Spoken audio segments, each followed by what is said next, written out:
Good morning, students. Today, our topic is History of Computer. In the history of computer, we often refer to the advancements of the modern computer as the generation of computers. Generation of computer means development of computer hardware and software in various stages.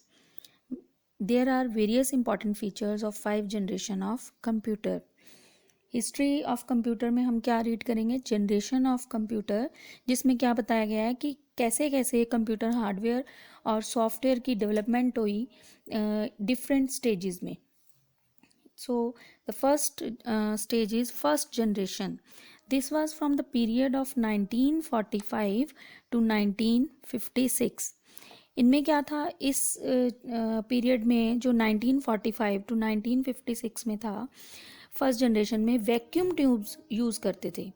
Vacuum tubes were use to perform calculation and capacitors to store binary data and punch cards to compute to communication, that is input and output. Means vacuum tube calculation के लिए use कर रहे थे, binary data को store करने के लिए capacitors use कर रहे थे और कम्युनिकेट करने के लिए पंच कार्ड यूज़ कर रहे थे. तो इसमें IBM 650 was the first generation computer, जो कि एक बहुत ही इंटरमीडिएट साइज़ था और इसको डिज़ाइन करा गया था कोई बिजनेस रिक्वायरमेंट और साइंटिफिक एप्लीकेशन को यूज़ करने के लिए. उसके बाद ENIAC आया, जो कि है इलेक्ट्रॉनिक न्यूमेरिकल इंटीजर कैलकुलेटर, जिसकी स्पीड बहुत हाई थी और 50 टन तक इसका वेट था और स्पेस इसको चाहिए थी 2 बिग रूम जितनी. ठीक है. The first instructions given to the first generation computer were in machine language. जो भी हम इंस्ट्रक्शन फर्स्ट जनरेशन में दे रहे थे कंप्यूटर को, वो किस में देते थे, मशीन लैंग्वेज में. ठीक है. देन इसके फीचर्स क्या हैं, करेक्टरिस्टिक्स, कि साइज़ बहुत लार्ज था, larger in size, storage capacity कम थी, हीट बहुत प्रोड्यूस कर रहा था, कॉन्टिन्यूस मेंटेनेंस हमें चाहिए थी इसकी, और ऑपरेटिंग भी स्लो स्पीड में थी. तो इन चीज़ों को ओवरकम करने के लिए, इस प्रॉब्लम को ओवरकम करने के लिए हमारे पास सेकेंड जनरेशन आई. सेकेंड जनरेशन थी 1956 से लेकर 1963 तक.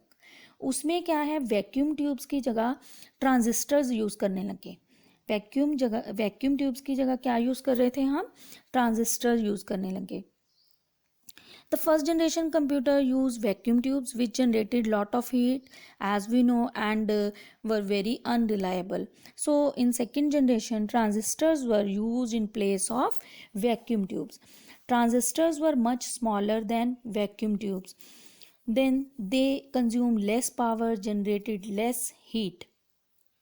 The IBM 7090 was the second generation computer. इसमें क्या था कि हम एक कंप्यूटर से दूसरे कंप्यूटर तक हम कम्युनिकेट कर सकते थे. मींस डाटा को ट्रांसफ़र कर सकते थे. Transmission of data from one computer to another was possible in this generation. Computers could communicate with others using telephone lines etcetera, but the processing speed was still slow. और इसमें हम जो first generation में machine language use कर रहे थे instruction के लिए, इसमें हम असेंबली लैंग्वेज यूज़ करने लगे. ठीक है.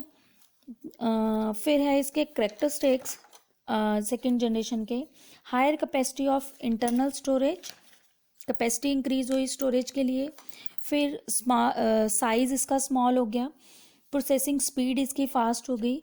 Then generate less heat then first generation computer, faster than first generation computer, use storage instead of magnetic drum and tapes.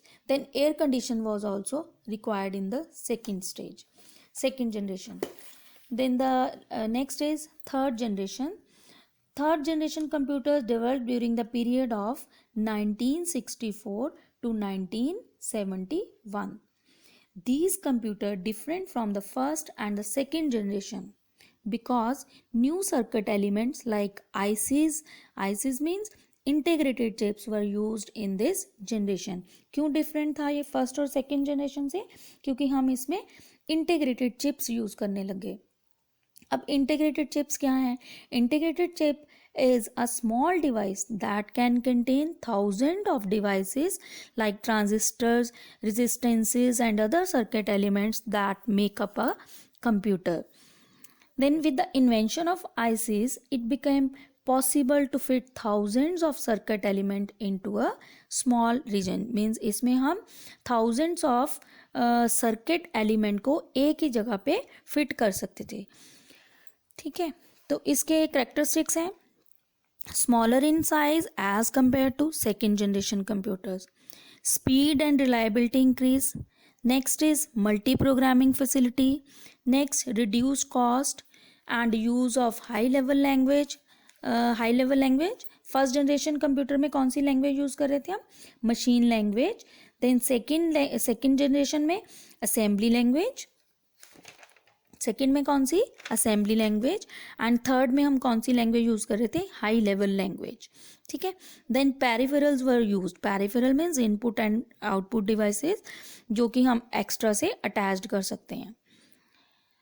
Then the fourth generation of computer was between 1975 to 1989. These computer used LSI and the VLSI technology used at very large scale, that is very large scale integrated technology, very large scale integrated technology and large scale integrated technology. Large scale integrated technology could fit hundreds of components onto a one chip. दो technology use कर रहे थे, एक large scale then very large scale integrated circuits. इसमें क्या था? Large scale में हम एक ही चिप के ऊपर हंड्रेड्स कंपोनेंट्स फिट कर सकते थे। LSIC could fit hundreds of components onto a one chip. फिर 1978 में वेरी लार्ज स्केल इंटीग्रेशन आया, VLSI was found that could pack millions of components into a single unit. LSI में क्या था? Hundreds of component हम fit कर रहे थे एक चिप पे, और VLSI में हम मिलियंस ऑफ कंपोनेंट्स एक ही चिप पे फिट कर रहे थे। तो इसके फीचर्स क्या हैं? They have high memory and fast processing speed, reduce size, reduce cost and increase speed of the microprocessor. These are also called as microprocessor. Then the less expensive, faster and more reliable also. The input output devices used with this generation computers are quite advanced. Input output devices भी advanced level में हम use करने लगे। Then the fifth generation, this is the present generation of the computer and the most advanced one also. The major drawback of the fourth generation computer is that they have no intelligence of their own. So the lack of thinking power has forced the scientists to work further for fifth generation computer. Fifth generation computer क्यों आए? क्योंकि fourth generation के पास अपनी कोई intelligence power या thinking power नहीं थी। फिर हमारे पास कंसेप्ट आया जो फिफ्थ जनरेशन में प्रेजेंटली जो कि चल रहा है, artificial intelligence. Artificial intelligence is being used in these computer. The fifth generation computers are still under research and development stage also. They have some applications like voice recognition, pattern recognition, arrays recognition, etc. Okay. Thank you.